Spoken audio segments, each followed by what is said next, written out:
with getting a win. Can't thank the crowd enough. I thought Beaver Nation was huge tonight from start to finish. Making it hard on an offense, feeding off that energy, and the guys battled for four quarters defensively. Obviously, great effort. I thought a nice response from last week where it didn't go our way. They came out from the start and wanted to fly around and make a point and play really well, and they did. Offensively, I do think that first drive was huge, taking the lead 7-0, and goes into halftime that way, and then being able to score first in the second half. Silas Bolden was lights out, made some huge plays. The guy's dynamic when he gets the ball, and he definitely was tonight. So, really pleased. That's a good football team over there. And this conference schedule is going to be that way, week in and week out. You got to be ready to battle, and the guys are ready to go tonight on a short week. And so hopefully we can take advantage of getting an extra day next week.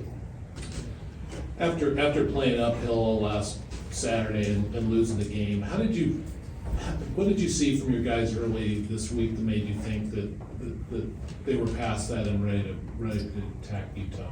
Right, I do think they were excited to play. They knew the challenge, how good these guys were.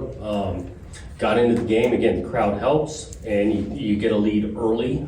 They understand how long these games are. Momentum swings, scores can happen, and they played locked in for 60 minutes, and we're gonna have to do it each week because these college football games are tight, and especially against a good team like that. Utah's really good on defense. And knowing that, until you separate multiple scores, these things can come down the wire. A lot of people are going to talk about the defense tonight, but offensively, how impressed were you with how you guys played, given with the defense you saw out there? There's some things to like, because you're right, they are good on defense. That's why I'm back to the opening drive, getting 7 points right off the top. It actually added to our confidence. And again, we battled throughout the first half. I did think we had some chances at the end of the half where we moved the ball to the 50, and then we didn't get something done. So going into halftime, I think there was a little bit of confidence there, knowing that it was going to be they were going to make some plays and make it hard. And Silas Bolden shows up. I mean, we throw the quick out, can't get him down on the ground, make some guys miss score. Knew on the 4th and 1 short yardage play they were going to dig in there. We were going to gamble and take the chance of pitching this thing out to Silas, and he does it. So was pleased. We got the 1 turnover offensively, and so that made a difference in the game, that we weren't just giving them the ball. Ooh, that's loud. I know they were missing their quarterback, but there's not many times over their entire time in the Pac-12 where Utah's just been bullied on both sides of the ball like that. Did you get that impression from the way that your guys played today, and just how have you guys gotten to that point where you take a traditional power like at Utah and you kind of just give them their game back in their face? Well, again, we got a bunch of respect for that program. I feel like that Utah makes the game physical. We want to be about that as well, both sides of the ball. And so, with our style of play offensively, defensively, we want to fly around, challenge, and make it physical. There's no question that, Cam Rising makes differences for those guys, but he wasn't there tonight, and I did feel like we made the game physical on both sides. With as good and complete as their defense is, what did you think that you could exploit coming into the game? Yeah, I don't know about exploit. I mean, we felt like it was going to be tough to go 12, 14 play drives. And so taking some chances, taking some shots down the field, chances sometimes arise on 4th and 1, short yardage, and so pushing the ball down the field that way. I appreciated the mentality of the offense because they knew, it wasn't always going to be easy, but we're going to keep battling and keep fighting. When opportunities arise, you got to make them hit, and we did. When it seems like the offense sort of sputters at times, do you guys ever get down knowing that, we've seen it now 2 times at least, when you're wide out Silas and Anthony on the other side, that just one time that they get the ball, they can just take off and score? Yeah, again, we don't get down, I wouldn't say, but we're competitive, and when it doesn't go right, they're not feeling awesome. We do feel confident that when we get those guys touches, Anthony and Silas, and let alone Damian can make some plays with the ball. And that's general offense, man. It's hard to go 10, 12, 14 plays all the time. You need some big creases from athletes who can make plays in space. And we do feel like we got a couple of them with Anthony and Silas. A couple questions about the Aiden drive. What did you see from him? And when you take DJ out of the game like that, what are you hoping that he sees from the sideline? Right. It was a little bit we want to get Aiden some time in some real situations. The guy's a good player. I was actually pleased with what he did when he came in. Didn't get protected well, made a big time throw to Irish. If he gets some better protection, I think we got some stuff for him. And we communicated to both guys leading into the game that this was the plan. We're gonna give him a little time, and then DJ's coming back. DJ's been an awesome teammate since he's been here. Him and Aiden been working hand in hand through this whole thing, because we're both cheering him on. So, you know, there's probably some small value for DJ to come out of the game, see the game from the sideline and get back in, but it was more about just one experience for Aiden.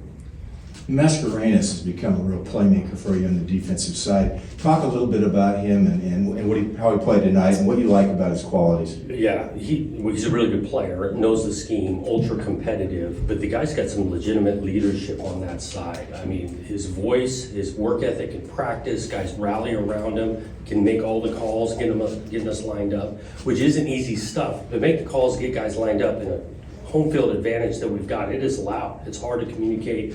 He's got him dialed in. He's a huge part of what we're doing on defense. Jonathan, what did you get Trent Bray for his birthday?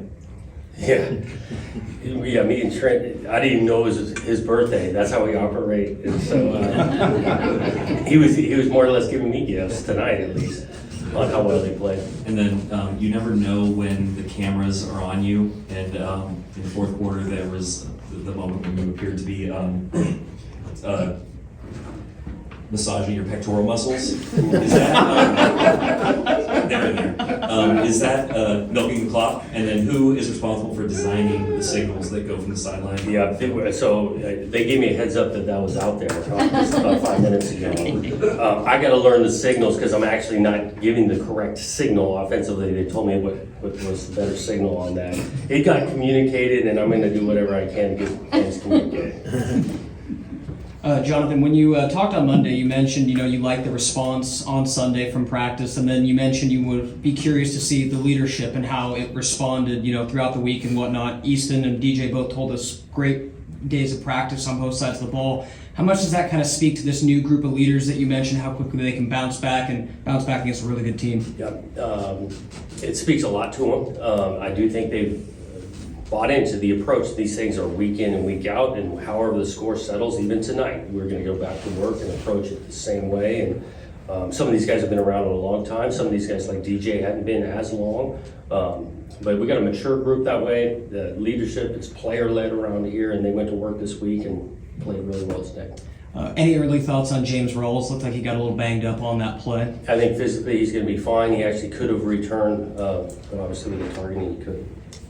After the last couple games, obviously the accuracy issues with DJ and the receivers, how did you feel like DJ bounced back today? I thought he played tough. I thought his decision making was good. He's not going to make every throw. A couple of throws here or there. I go back to this brand of running game and stuff. I was, without watching the tape, I was really pleased with his performance. You said Coach Bray gave you a gift with that performance on that side of the ball. Like, what did you like most about the way they played, and what did you see different this week from them as they prepared? I wouldn't say a ton new in watching them prepare. Again, they took a blow last week. Let's face it, they didn't have the level of play they wanted last week. They wanted to respond. They went back to work. I know Coach Bray gets a lot of credit, which is due. At the same time, he's got a staff next to him. I look at Laney Suanoa, Blue Adams going, Anthony Perkins, and that group on that side. They were challenged this week and wanted to come out, especially at home, knowing the advantages that takes place, is to have a way better performance than they did. After last season, obviously you guys lost quite a few people in that secondary, but it seems like it's just been kind of drag and drop because there hasn't been much of a drop off in that secondary. What does Blue do with that group that makes them so special? Yeah, he's done a nice job because we've rotated more players. Even tonight, we played some other players that even weren't playing in week one. Ryan Cooper goes outside. Josiah Johnson's getting some time at nickel after Noble Thomas makes his first start. He's playing some nickel. He hadn't played much at all this first three weeks. So Blue's done a great job along with Perk. That group, we feel like some depth and guys are ready to go when they're called on. I just have a really quick One more question. Jade Robinson, he didn't play the second half. Is he Not long serious? term. It was more of a hamstring. One more? How's the feeling compared to a big time win at home as a coach versus when you were a player? Yeah, that's a good question. Yeah, I think as a player, I was probably ready to go celebrate more after the big time win and, downtown Corvallis and hopping around. I think as a coach, I will not be in downtown Corvallis tonight. But it's similar in ways like you got your teammates when you're a player and you go celebrate, and now, even that coach's locker room is a cool place to be after a big win.